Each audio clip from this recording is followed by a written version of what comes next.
Hi friends, ఈరోజు Sunday కదండి. Sunday స్పెషల్కి నేను రెస్టారెంట్ స్టైల్లో మటన్ కర్రీ చేశాను. అది ఎలా ఉందో ఏంటో చూద్దాము. తింటూ చెప్తాను ఎలా ఉందో టేస్ట్ చూసి.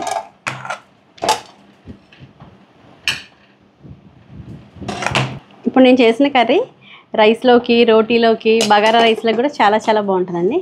నేను వైట్ రైస్ చేశాను. వైట్ రైస్లోకి ఎలా ఉందో మీకు తిని చెప్తాను. ఎప్పుడు కుక్కర్లో వండుతాను అనమాట మటన్ కర్రీ. ఈరోజు కొంచెం డిఫరెంట్గా చేశాను. ఇలాగా ఇందులో ఇష్టమైతే పైన నిమ్మకాయ కూడా పిండుకొని తినొచ్చండి. కర్రీలో పిండుకోవచ్చు, లేకపోతే ఇలా పైన పిండుకొని కూడా తినొచ్చు, బాగుంటుంది. నేను పైన పిండుకుంటున్నాను. ముక్క ఉడికిందలే చూద్దాం. ఇవ్వండి, ముక్క కూడా ఉడికిపోయింది, చాలా సాఫ్ట్గా ఉంది, బాగుంది. తిని చూస్తే